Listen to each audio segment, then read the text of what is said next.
Good morning friends, હું અજય ત્રિવેદી અને આજે આપણે ધોરણ 10 વિષય ગણિતમાં ચેપ્ટર નંબર 1 ની શરૂઆત કરી રહ્યા છીએ. મિત્રો, આ ચેપ્ટર આપણું ધોરણ 7 થી આપણે ભણતા આવ્યા હોય એવું આપણને લાગશે.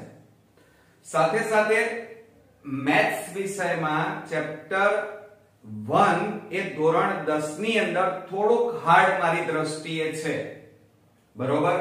પરંતુ આપણે ચિંતા કરવાની તમારે કોઈ જરૂર નથી, કારણ કે આ હાર્ડ ચેપ્ટરને આપણે ઈઝી બનાવવાના છે. અને ઈઝી એવું બનાવીશ કે જેથી કરીને તમને આ ચેપ્ટરના બધા જ એક્ઝામ્પલ ઈઝીલી આવડશે. મિત્રો, આ ચેપ્ટર આપણે ધોરણ 7, 8, 9 અને એની અંદર શરૂઆતથી જ આપણે થોડીક વસ્તુઓ ભણતા આવ્યા છીએ, બરોબર.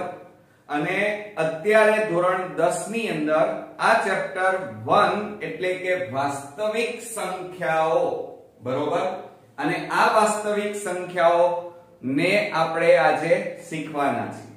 પરંતુ મિત્રો, ધોરણ 10 ની અંદર જ્યારે તમારે સ્કોરિંગ રિઝલ્ટ લાવવું હોય તો તમારે એક વસ્તુ ક્લિયર કરી નાખો કે દરેક ચેપ્ટરના ઇન્ટ્રોડક્શનના જે વિડિયો હોય, એટલે કે શરૂઆતની જે એ ચેપ્ટરની બેઝિક માહિતી છે, જેમ કે એના સૂત્રો, એની સમજૂતી, આ બધી જ બાબતો તમારે યાદ રાખવી પડશે.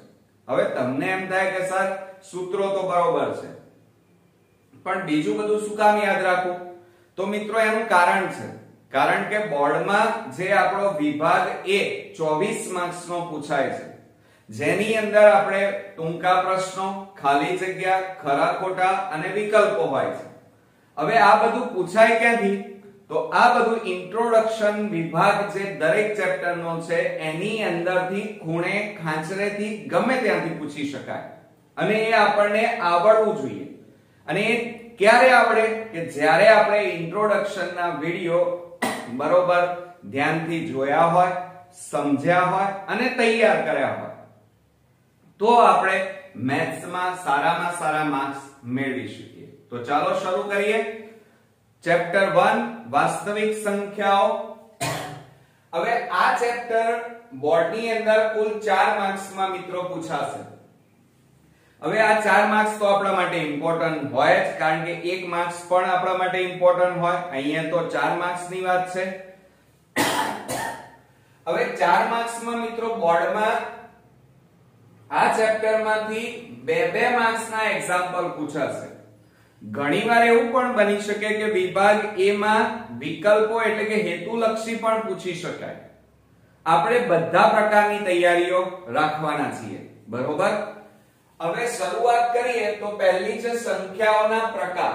હવે તમને એમ થશે કે સર આપણે સંખ્યાઓના પ્રકાર તો નીચના ધોરણમાં આપણે ભણી ગયેલા છે. હવે મિત્રો, એ વસ્તુ આપણે રિપીટ કરવી પડશે. કેમ? કારણ કે એ તમને આ ચેપ્ટરમાં મદદરૂપ બનવાની છે. તો અહીંયા જુઓ, આપણે સૌપ્રથમ વાત કરીએ સંખ્યાઓના પ્રકાર, એમાં પ્રાકૃતિક સંખ્યાઓ. હવે પ્રાકૃતિક સંખ્યાઓને આપણે નેચરલ નંબર કહીએ છીએ, બરોબર. જેને આપણે વાસ્તવિક સંખ્યાઓ કહીએ છીએ, કુદરત દ્વારા મળેલી. અને કુદરતમાં જે વસ્તુઓ છે એને આપણે એ સંખ્યા વડે દર્શાવી શકીએ છીએ, બરોબર. તો આ સંખ્યાઓને પ્રાકૃતિક એટલે કે નેચરલ નંબર કહેવામાં આવે છે. એને આપણે n તરીકે પણ દર્શાવીએ છીએ. અને આ પ્રાકૃતિક સંખ્યાઓમાં 0 સિવાયની એટલે કે 1, 2, 3, 4, 5, 10 છેક સુધી, અનંત સુધી, બરોબર, આ બધી સંખ્યાઓને પ્રાકૃતિક સંખ્યાઓ કહે છે. એટલે કે 0 ના આવે, બરોબર મિત્રો. અને આ પ્રાકૃતિક સંખ્યાઓને આપણે નેચરલ નંબર n તરીકે, કુદરતી સંખ્યા, કુદરત દ્વારા મળેલી સંખ્યા કે કુદરતમાં બધી સંખ્યાઓને દર્શાવવા માટે આ જ સંખ્યાઓનો ઉલ્લેખ થાય છે. માટે આ સંખ્યાને પ્રાકૃતિક સંખ્યા કહે છે. ત્યાર પછી આપણે વાત કરીએ પૂર્ણ સંખ્યાઓ. હવે પૂર્ણ એટલે એને સંપૂર્ણપણે તમે જોયું હશે કે આગળ જો 0 મૂકી દો આ જે પ્રાકૃતિક સંખ્યા છે એમાં 0 ઉમેરી દો એટલે પૂર્ણ સંખ્યા થઈ જાય. હવે આ શૂન્ય છે એ શૂન્ય આપણે ઉમેરી દીધો તો શું બની ગયું? પૂર્ણ સંખ્યા બની ગયું. બરોબર. તો એ રીતે હવે આ 0, તો 0 ની શોધ કોણે કરી? તો યાદ રાખો 0 ની શોધ આર્યભટ્ટે કરી છે અને 0 ની બહુ વેલ્યુ છે. આમ 0 ની કોઈ વેલ્યુ નથી, પરંતુ 0 એ કોઈ પ્રાકૃતિક સંખ્યા પાછળ લાગી જાય. માનો 1 ની પાછળ 1 0 લાગે તો 10 બની જાય, 2 0 લાગી જાય તો 100 બની જાય, અને 3 0 લાગી જાય તો 1000, 10,000, લાખ, 10 લાખ, બરોબર, કરોડ, અબજ. આ રીતે 0 ની વેલ્યુ ક્યારે બને? કે 0 જ્યારે કોઈ પ્રાકૃતિક સંખ્યાની પાછળ લાગી જાય તો એની વેલ્યુ ખૂબ વધી જાય છે. પરંતુ આ 0 જો અહીંયાથી કાઢી નાખીએ, પરંતુ પ્રાકૃતિક સંખ્યાની આગળ જો લગાવી દેવામાં આવે તો એની કોઈ વેલ્યુ રહેતી નથી. બરોબર. એટલે 0 જો આ જે પ્રાકૃતિક સંખ્યા છે એની જો પાછળ લાગે તો એ સંખ્યાની પણ વેલ્યુ વધી જાય છે. જો અત્યારે કેટલા છે? 1 1 1 કહેવાય, પરંતુ જો એની પાછળ 0 લાગી જાય તો એ સંખ્યાની વેલ્યુ જુઓ વધી ગઈ ઓટોમેટિક. એટલે 0 નું પણ પોતાનું આગવું મહત્વ છે મિત્રો. ખ્યાલ આવી ગયો? ત્યાર પછી ત્રીજા નંબરમાં વાત કરીએ પૂર્ણાંક સંખ્યાઓ. હવે પૂર્ણાંક સંખ્યાઓમાં જો અહીંયા પ્રાકૃતિક સંખ્યા પણ હોય, પૂર્ણ સંખ્યા પણ હોય, પરંતુ નવી વસ્તુ શું એડ થાય છે? ઋણ સંખ્યાઓ. એટલે કે -1 -2 -3 -4 -5 -6 આ રીતે ઉમેરતા જાઓ અને આ બાજુ ધન સંખ્યા અસંખ્ય સુધી અનંત સુધી ઉમેરતા જાઓ. એટલે કહેવાનો મતલબ એ છે કે ધન સંખ્યા, 0 અને ઋણ સંખ્યા આ ત્રણેયનું સંમિશ્રણ કરો, ત્રણેય સંખ્યાઓ આવી જાય તો એને પૂર્ણાંક સંખ્યાઓ કહેવાય. ક્લિયર? ખ્યાલ આવ્યો મિત્રો? આ બધી સંખ્યાઓ તમારે મિક્સ ન થઈ જાય એટલે આપણે યાદ રાખવાની છે. એટલે જુઓ, પ્રાકૃતિક સંખ્યામાં બધી કઈ સંખ્યા આવે? નેચરલ નંબર એટલે કે ધન સંખ્યા. પૂર્ણ સંખ્યા ક્યારે બને? કે જ્યારે પ્રાકૃતિક સંખ્યામાં 0 ઉમેરી દઈએ એટલે કે 0 અને ધન, 0 અને પ્લસ સંખ્યા, તો એને પૂર્ણ સંખ્યા બને. અને જે પૂર્ણાંક સંખ્યા છે એમાં ધન, 0 અને ઋણ એટલે કે પ્લસ સંખ્યા, 0 સંખ્યા અને માઈનસ સંખ્યા આ ત્રણે ભેગી થાય એટલે કે પૂર્ણાંક સંખ્યાઓ બની જાય. ક્લિયર? હવે ત્યાર પછી સમમેય સંખ્યાઓની વાત કરીએ તો ધ્યાન રાખજો કે સમમેય સંખ્યાઓ કોને કહેવાય? તો જે સંખ્યાઓને અંશ અને છેદ વડે દર્શાવી શકાય. એટલે કે p/q વડે. એટલે કે જે સંખ્યાઓને અંશ અને છેદ વડે દર્શાવી શકાય તે સંખ્યાઓને સમમેય સંખ્યાઓ કહેવાય. ક્લિયર? આવડી વ્યાખ્યા? જુઓ, જોઈ લઈએ કે સમમેય સંખ્યાઓ એટલે p/q એટલે કે અંશ છેદમાં શું લખાય? છેદ. જ્યાં p અને q એ શું છે? પૂર્ણાંકો છે, પણ q બરાબર 0 છે નહીં. યાદ રાખજો, q ની કિંમત ક્યારે 0 લેવાય નહીં. તો આ બધી સંખ્યાઓ, જે સંખ્યાઓને અંશ અને છેદ વડે દર્શાવી શકો, દાખલા તરીકે ઉદાહરણ લઈએ 2/3, 4/7, બરોબર, 5/9, આ બધી સમમેય સંખ્યાઓ કહેવાય. કેમ? કારણ કે ઉપર અંશ, નીચે છેદ, અંશ છેદ, અંશ છેદ, p/q, p/q, p/q. એટલે p એ અંશ છે અને q એ છેદ છે. પણ q ની કિંમત ક્યારે 0 હોઈ શકે નહીં. હા, p અને q ની કિંમત ઋણ હોઈ શકે, ધન હોઈ શકે, પણ કદાપી q ની કિંમત 0 હોઈ શકે નહીં. યાદ રાખજો. દાખલા તરીકે 2/3 અંશ અને છેદ, p છેદમાં q. હવે દાખલા તરીકે જુઓ આ -4/5 તો આમાં p બરાબર કેટલા કહેવાય -4 અને q બરાબર કેટલા કહેવાય 5. એટલે આ બધી સંખ્યાઓ 7. હવે તમને એમ થાય કે સર આ તો 7 એકલા જ છે, તો મિત્રો 7 છેદમાં કશું ના હોય તો કેટલા કહેવાય 1. એટલે જુઓ p બરાબર 7 q બરાબર 1. એ જ રીતે -8 તો p બરાબર -8 અને q બરાબર છેદમાં કંઈ પણ ન હોય તો 1 હોય. એ જ રીતે 1/4 બરાબર. હવે આની વાત કરીએ ચાલો. હવે બરોબર ધ્યાન રાખજો. હવે આ 1.2 આ 1.2 અને ઉપર આ રીતે લીટી કરી છે અને 12 કહેવાય. શું કહેવાય મિત્રો 12. એટલે એનો મતલબ એ થાય છે કે બગડા ઉપર જ લીટી છે, બીજે ક્યાંય નથી. એટલે એ સંખ્યા વારંવાર રિપીટ થાય છે, વારંવાર આવે છે. આ સંખ્યા આ રીતે હોય 2 2 2 તમે ભાગાકાર કરે જાઓ તો આવે જ જાય આવે જ જાય. હવે આટલી બધી વાર લખવું, હજી ભાગાકાર કરે જાઓ તો 2 2 2 2. હવે આટલી બધી લાંબી તો લખાય નહીં, તો પછી એકલો બગડો વારંવાર આવે છે. તો આટલી બધી વાર ન લખવું હોય તો શું કરવાનું, તમારે બગડા ઉપર લીટી કરી દેવાની, એને 12 કહેવાય. એનો મતલબ એ થાય છે કે 1.2 માં બે સંખ્યા વારંવાર રિપીટ થાય છે. હવે તમને એમ થાય કે સર આ પોઈન્ટ વાળી સંખ્યા છે અને એ સમય સંખ્યા કેવી રીતે કહેવાય, તો જુઓ 1.2 એટલે આને કેવી રીતે લખાય 12/10. એટલે p બરાબર શું થાય 12 અને q બરાબર 10. અંશ છેદ આવી ગયા.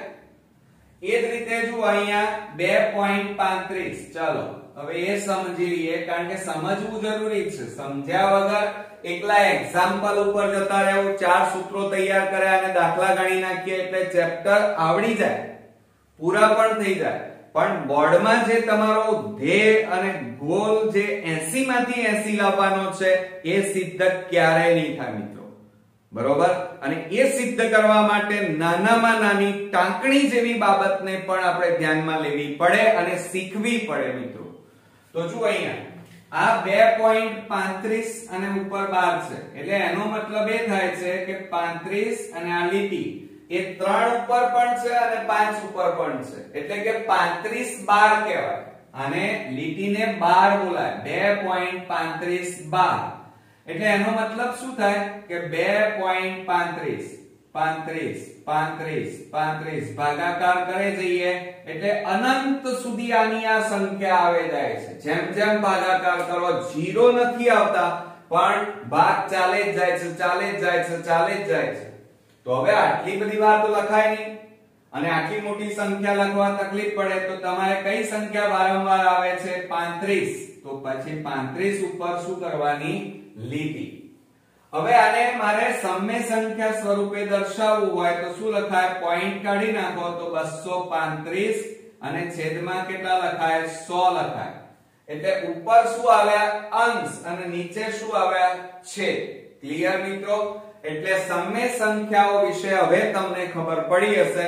તમે ગોખવાની જરૂર નથી મિત્રો, સમજી લેવાનું.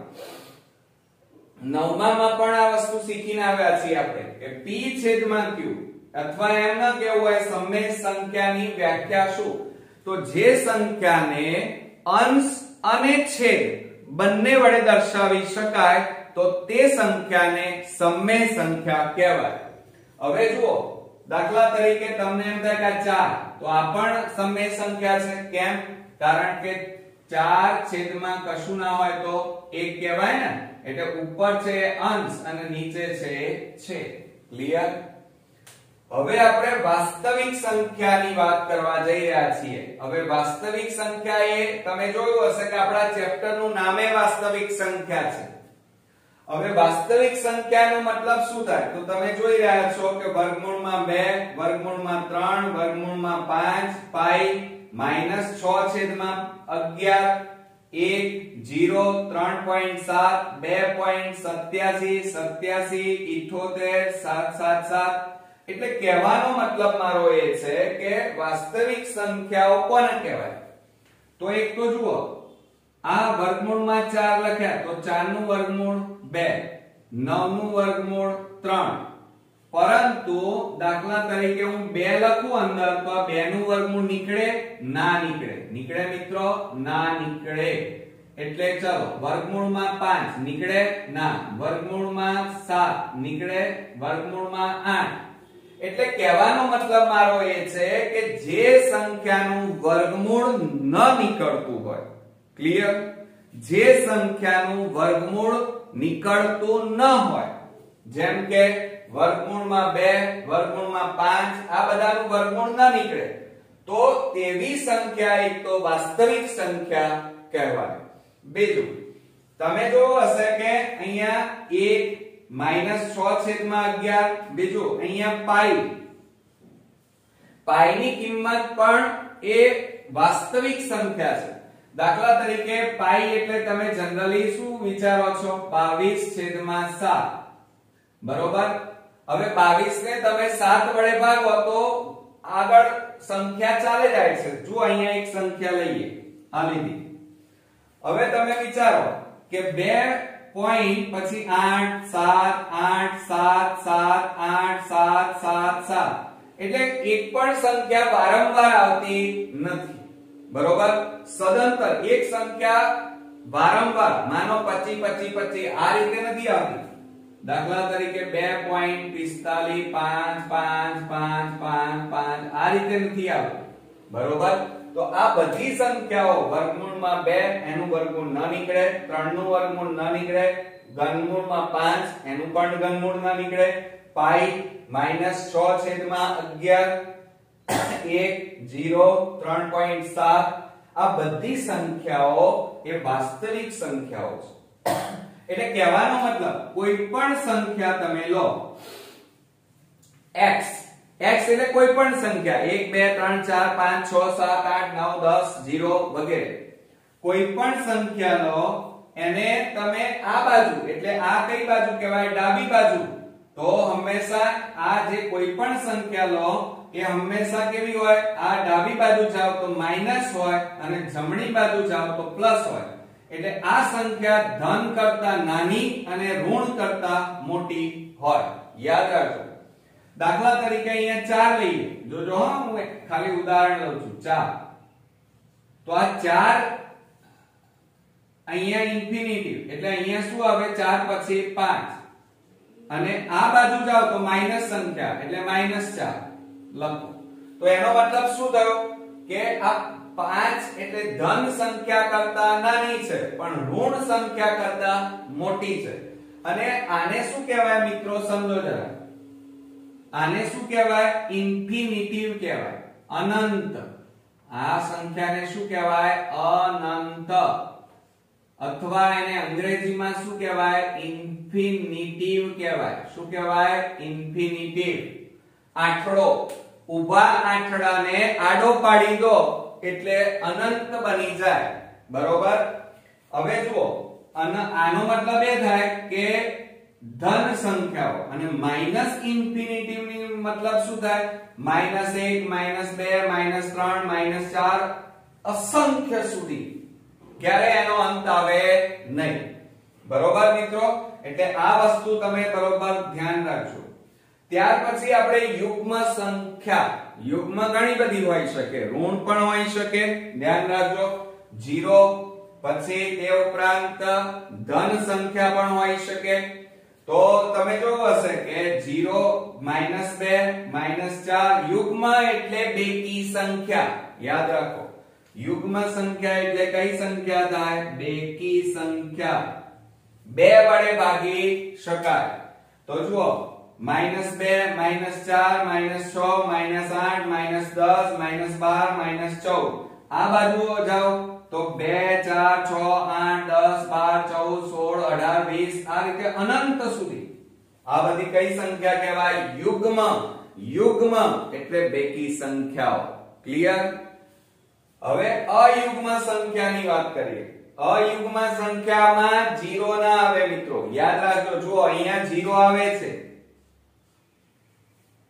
પણ અયુગ્મ સંખ્યામાં ક્યાંય 0 આવતો નથી. ધ્યાન રાખજો, અયુગ્મ એટલે એકી સંખ્યા કહેવાય. કઈ સંખ્યા કહેવાય? એકી સંખ્યા.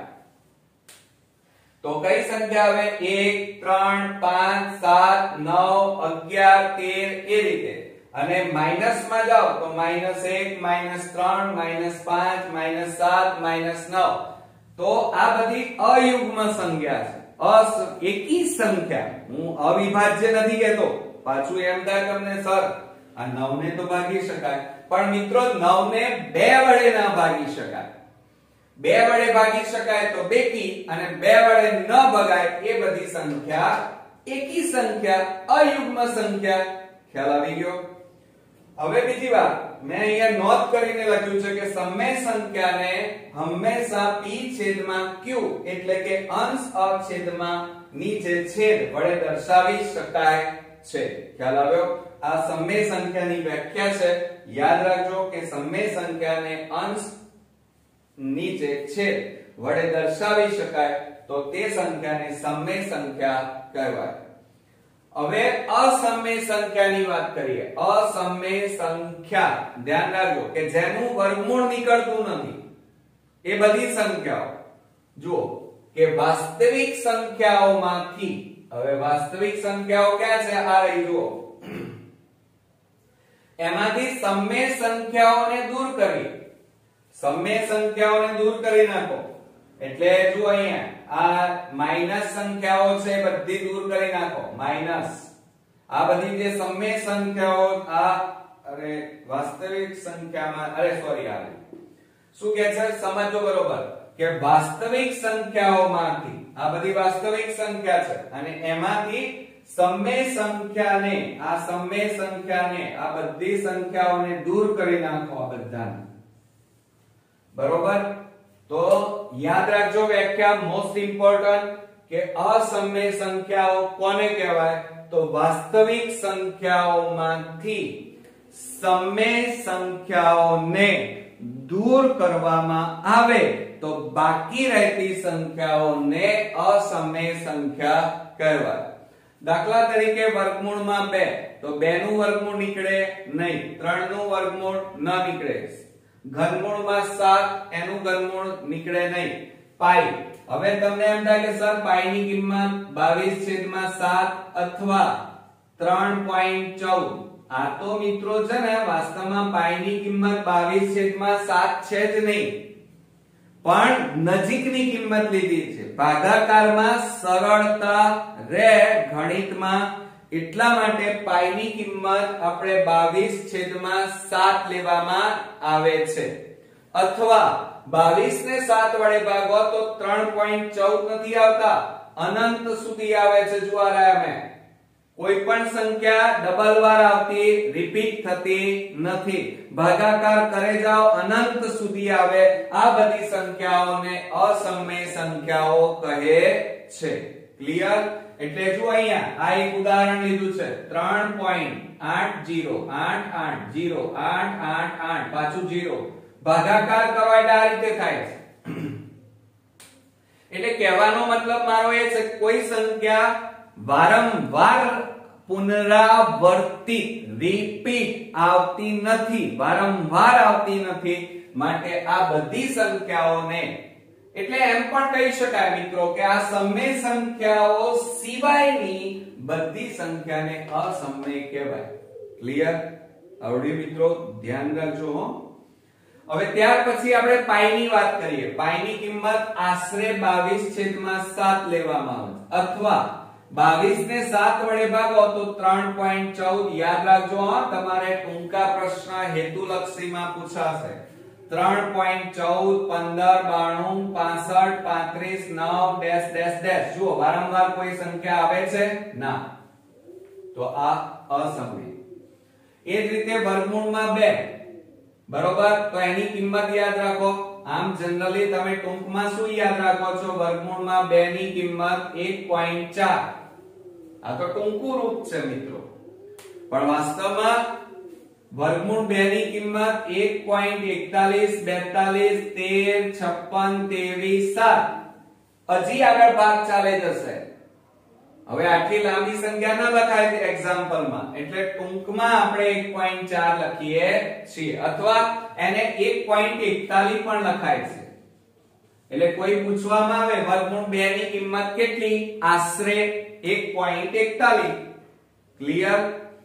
અને ત્યાર પછી વર્ગમૂળમાં 3, તો વર્ગમૂળમાં 3 ની કિંમત આપણે જનરલી એક્ઝામ્પલ માં કેટલી લઈએ છીએ, 1.73. પોઈન્ટ પછી બે રકમ લેવાય, વધારે નથી લેતા આપણે. એટલે જો અહીંયા 1.73, 20, 50, 80, 75, 7 હજી પણ આગળ ચાલવાની અનંત સુધી, ક્યારે અટકવાની નથી ભાગાકાર. તો આ બધી સંખ્યાઓ, આ ત્રણે ત્રણ સંખ્યાઓ જે મેં પાઈ, વર્ગમૂળમાં 2, વર્ગમૂળમાં 3, આ બધી સંખ્યાઓ કેવી છે મિત્રો, અસમમેય સંખ્યાઓ છે. ક્લિયર? અચ્છા, એટલે તમને અહીંયા એટલી તો ખબર પડી કે પાઈ ની કિંમત આશરે તમે કેટલી લો છો, 3.14. વર્ગમૂળમાં 2 ની કિંમત યાદ રાખજો 1.41. વર્ગમૂળમાં 3 ની કિંમત આશરે 1.73. ક્લિયર? યાદ રાખજો, દાખલામાં પૂછવામાં આવશે, હેતુલક્ષીમાં પણ. હવે આપણે અહીંયા આજે શીખ્યા શું, પ્રાકૃતિક સંખ્યા, પૂર્ણ સંખ્યા, પૂર્ણાંક સંખ્યા, સમમેય સંખ્યા, વાસ્તવિક સંખ્યા, યુગ્મ સંખ્યા, અયુગ્મ સંખ્યા, અસમમેય સંખ્યા. હવે આ બધાને કઈ રીતે દર્શાવી શકાય એ પણ જરા નજર મારીએ. જો પ્રાકૃતિક સંખ્યાઓને નેચરલ નંબર એટલે કેપિટલ N બરાબર 1 2 3 4 આવે, ડેશ ડેશ ડેશ અનંત સુધી. એટલે પ્રાકૃતિક સંખ્યાને n વડે દર્શાવાય મિત્રો. કેટલા વડે દર્શાવાય, કઈ સંજ્ઞા વડે, n. યાદ રાખજો, આ n વડે દર્શાવવામાં આવે છે. અને એમાં 1 2 3 4 એટલે કે ધન સંખ્યા આવે, 0 અને ઋણ આવતા નથી. પૂર્ણ સંખ્યાઓને w વડે દર્શાવાય, અને એમાં 0 અને ધન સંખ્યા આવે. બરોબર?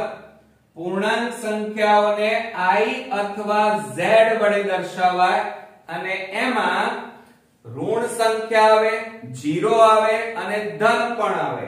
બરોબર? એટલે માઈનસ પણ આવે, ઋણ સંખ્યા, પછી શૂન્ય પણ આવે અને ધન સંખ્યા. આ ત્રણેય સંખ્યાઓ પૂર્ણાંક સંખ્યામાં આવે, અને પૂર્ણાંક સંખ્યાને i અથવા z વડે દર્શાવાય. હવે યુગ્મ સંખ્યા, યુગ્મ એટલે બેકી સંખ્યા, એને આપણે e વડે દર્શાવીએ છીએ. 2 4 6 8 10 બેકી સંખ્યા. બરોબર? જેને e વડે દર્શાવાય છે, યાદ રાખજો, હજી કહું છું. અયુગ્મ, અયુગ્મ એટલે એકી સંખ્યા, આને બેકી સંખ્યા કહેવાય, અને આને એકી સંખ્યા કહેવાય, અયુગ્મ એટલે. અને અયુગ્મ સંખ્યાઓને o વડે, આ 0 નથી પાછું, તમે 0 ના સમજતા, o છે. અને એમાં 1 3 5 7 9 11 13 15 17 વગેરે એકી સંખ્યા. અવિભાજ્ય, અવિભાજ્ય એટલે જે સંખ્યાઓને પોતાની એક વડે જ ભાગી શકાય, બીજી કોઈ સંખ્યા વડે ભાગી શકાય નહીં, તો એવી સંખ્યાઓને અવિભાજ્ય. અને એને આપણે કયા વડે દર્શાવીએ છીએ, p વડે દર્શાવીએ છીએ. બરોબર? અને એમાં જોજો 2 3 5 7 9 આવે ના. કેમ? 9 ને ભાગી શકાય, 3 તારી 9, 11 13 15 15 આવે ના આવે, 3 5 15. એટલે અવિભાજ્ય એટલે કે એક જ વડે, એક સંખ્યા વડે જ ભાગી શકાય, અને એ પોતે 11 ને 11 વડે જ ભગાય, 5 ને 5 વડે જ ભગાય, બીજી કોઈ સંખ્યા વડે ભગાય નહીં. તો એવી સંખ્યાને અવિભાજ્ય સંખ્યા p વડે દર્શાવાય છે. હવે વિભાજ્ય સંખ્યા, વિભાજ્ય એટલે જે સંખ્યાને 2 વડે ભગાય એ સંખ્યાને વિભાજ્ય સંખ્યા કહેવાય. હવે વિભાજ્ય સંખ્યા 2 વડે ભાગી શકાય એવી સંખ્યા એને c વડે દર્શાવાય, અને એમાં 4 6 8 બરોબર, કોઈ પણ 2 અથવા 3 4 કોઈ પણ ટૂંકમાં જે સંખ્યાને ધ્યાન રાખજો, જે સંખ્યાને ભાગી શકાય એવી સંખ્યાને વિભાજ્ય 2 વડે ભગાય, 3 વડે પણ ભગાય, 4 વડે પણ ભગાય, 5 વડે પણ ભાગી શકાય. જુઓ 4 6 8 આ બધાને 2 વડે ભગાય, પછી 9 9 ને 3 વડે ભગાય ને, 3 તારી 9, 10 ને ભગાય, 12 ને ભગાય, 14 ને ભગાય, 15 ને પણ ભગાય, 16 ને પણ ભગાય, 17 ને ભગાય નહીં, એટલે 17 અવિભાજ્ય થઈ જાય. હવે એક આ યાદ રાખજો, ટૂંકા પ્રશ્નોમાં ઘણી વખત પૂછાય છે વિકલ્પોમાં કે એક એ વિભાજ્ય સંખ્યા પણ નથી કે અવિભાજ્ય સંખ્યા પણ નથી. ધ્યાન રાખજો, એક એ સંખ્યા કેવી છે? વિભાજ્ય નથી કે અવિભાજ્ય સંખ્યા પણ નથી. યાદ રાખજો કે એક એ વિભાજ્ય સંખ્યા પણ નથી કે અવિભાજ્ય સંખ્યા પણ નથી. Most important. ક્લિયર? તો આ રીતે મિત્રો પ્રાકૃતિક સંખ્યાને n, પૂર્ણ સંખ્યા w, પૂર્ણાંક સંખ્યા i અથવા z, યુગ્મ સંખ્યા e વડે, અયુગ્મ સંખ્યા o વડે, અવિભાજ્ય સંખ્યા p વડે, વિભાજ્ય સંખ્યા c વડે દર્શાવવામાં આવે છે. ક્લિયર? તો આ હતી મિત્રો આપણી ચેપ્ટર 1 ભાગ 1 માં બેઝિક ઇન્ફોર્મેશન ઇન્ટ્રોડક્શન. આ બધું જ તમારે નોટ ડાઉન રંગીન પેનોથી કરી નાખવાનું અને તૈયાર કરવાનું. આ વિડિયો બરોબર ધ્યાનથી 2 વાર જોઈ સમજી લેવાનું અને ત્યાર પછી તૈયાર કરજો. તો બોર્ડની એક્ઝામ સુધી તમે ક્યારે નહીં ભૂલો અને આમાંથી હેતુલક્ષી કંઈ પણ પૂછાશે તો તમે ઈઝીલી લખી શકશો.